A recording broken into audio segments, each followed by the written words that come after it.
anche dichiarando da questa piazza a nome dei giornalisti italiani, lo dichiaro, parto da me, io sarò tra quelli che chiederà di vaccinarsi. Quindi noi non solo contrastiamo il virus, lo contrastiamo fisicamente e praticamente. Stiamo dalla parte degli operatori ospedalieri, siamo dalla parte di chi soffre, su questo non c'è incertezza alcuna, non c'è contraddizione rispetto a quello che dirò dopo. È un nostro dovere contrastare attraverso l'informazione rigorosa, seria, lontana da ogni negazionismo, da ogni demagogia, garantire l'informazione alle cittadine e ai cittadini. I negazionisti insultano Zaia, a me non interessa il colore politico di chi viene aggredito, è una cosa intollerabile. Vale per Zaia, vale per i sindaci, vale per i poliziotti, vale per i giornalisti. Qualsiasi forma di intolleranza deve essere contrastata. E a Ponte Milvio semplicemente perché cercava di documentare la violazione delle regole. Vi ricordo che il report è sotto il tiro continuo e permanente, non solo delle querele bavaglio, ma anche delle minacce in commissione di vigilanza affinché il report spenga i riflettori, anche su ciò che non va, ma il nostro dovere non è la propaganda, è anche illustrare con serietà ciò che non funziona, anche dal punto di vista, diciamo, terapeutico delle disposizioni. Non c'è un'informazione imbavagliata sotto i governi, neanche delle stagioni dell'emergenza. L'idea dell'emergenza è incompatibile con la libertà di informazione. Qui deve essere chiaro che siamo solidali con chiunque viene aggredito, siamo solidali con la truppa di report, siamo solidali con i colleghi aggrediti a Napoli, siamo solidali con i colleghi aggrediti a Palermo, ma tutto questo per dire che stanno crescendo le pressioni, le intimidazioni, le minacce, la richiesta di bavaglio in una stagione difficilissima. E siccome contrastiamo il virus della malattia, noi non possiamo che contrastare il virus dei bavagli e delle censure. Il motivo per cui siamo qui è che alcuni colleghi, lo ricordavo prima, anche in questa regione, hanno subito degli avvertimenti. Secondo me gli avvertimenti erano rivolti ai cronisti, ma anche al personale paramedico, ma anche ai delegati sindacali delle aziende sanitarie, ma anche ai delegati che comunicano ciò che non va come loro dovere e come prevede l'articolo 21 della Costituzione, che non può essere messo tra parentesi neanche nella stagione del Covid. L'articolo è anche l'articolo sul diritto alla salute. Matteo Borovic, come voi, ha fatto il suo dovere, che è quello di vedere, descrivere, raccogliere, raccontare, e non c'è nessuna autorità alla quale si chiede prima il via libera. La stessa cosa è accaduta a Verona, abbraccio per tante ragioni la collega Maccari, è accaduta a Verona e anche a Verona sono arrivati questi segnali, ma fossero parte del problema.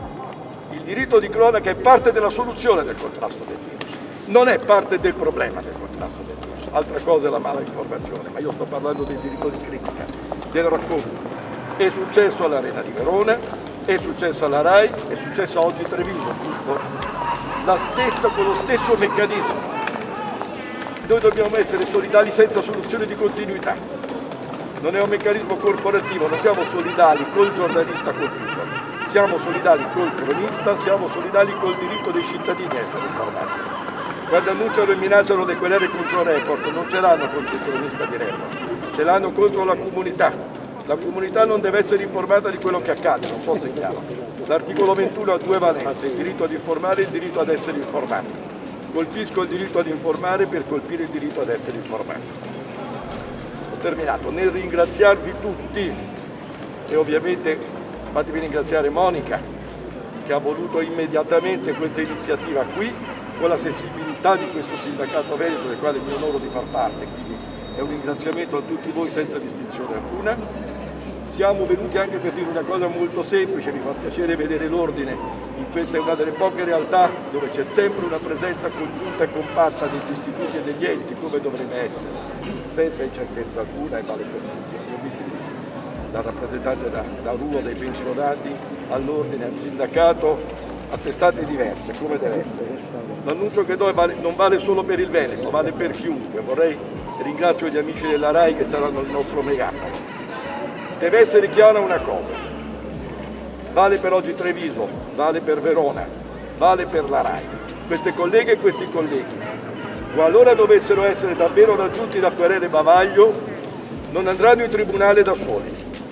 Vale per loro come vale per la collega di Palermo, come vale per Report, con i quali ho parlato stamattina.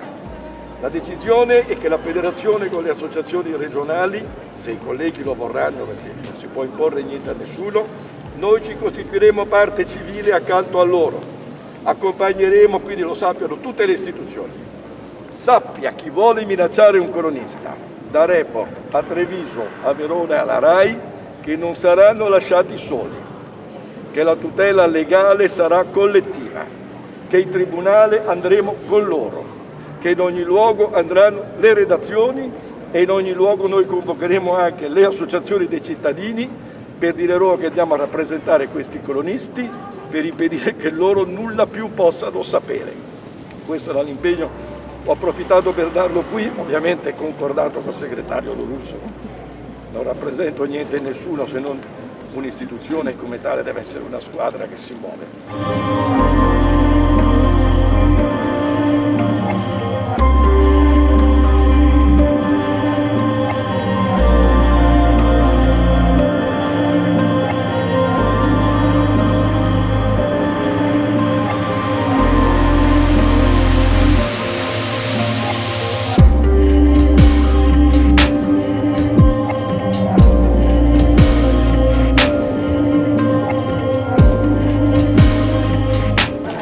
A Verona ovviamente tutti ci stiamo occupando di Covid, tutti stiamo parlando di quello che accade nelle case di riposo.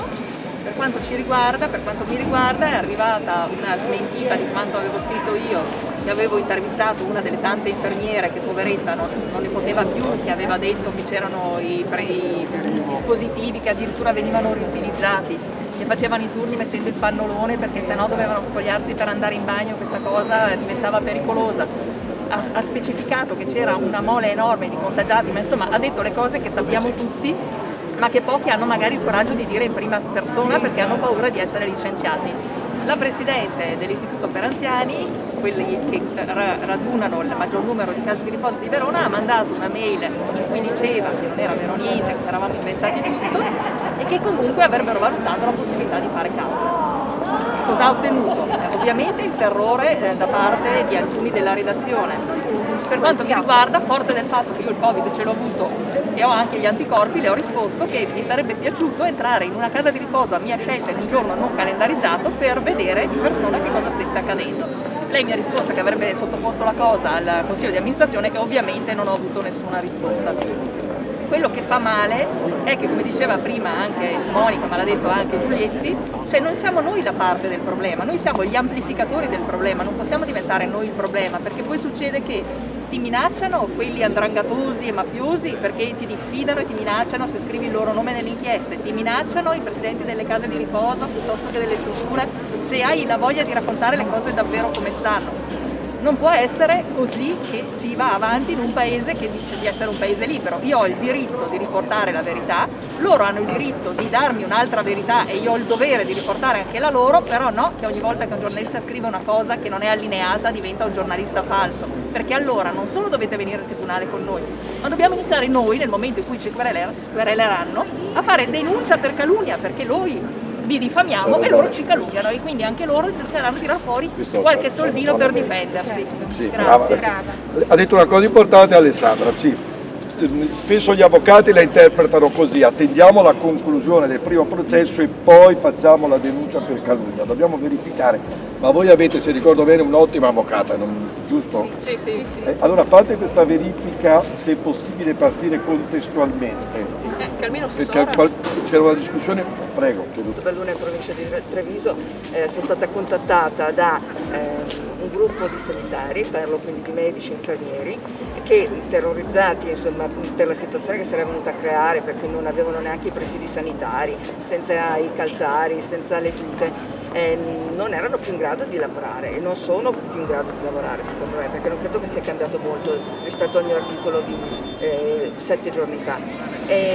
Tra l'altro voi dovete pensare che questi signori mi hanno contattata con grande coraggio perché presso l'ospedale di Montebelluna è arrivata una circolare che impone a tutti i sanitari il silenzio, non possono parlare con la stampa e questa non è una cosa da poco. E non solo a Montebelluna.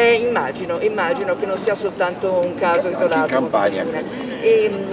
Morale della favola, sentite queste persone, io in coscienza mi sono sentita di riportare quanto mi hanno raccontato, perché erano cose di una gravità inaudita. E per tutta risposta l'ULSS ha minacciato di adire le vie legali, ha indetto una conferenza stampa apposita, tant'è che cosa è successo? Alcuni colleghi di altre testate che mi hanno chiesto disponibilità a collaborare per raccontare anche loro queste testimonianze hanno fatto un passo indietro, intimoriti per ovvi motivi, insomma, da questo stato di cose. E trovo che sia scandaloso innanzitutto per la situazione che stiamo vivendo, quindi istituzioni pubbliche che pensano di investire denari pubblici per procedure legali verso dei giornalisti perché hanno avuto il coraggio di dire cosa sta succedendo, mi sembra assurdo, insomma, investissero quei soldi per i presidi sanitari di cui hanno bisogno tutti i sanitari che lavorano nei nostri ospedali.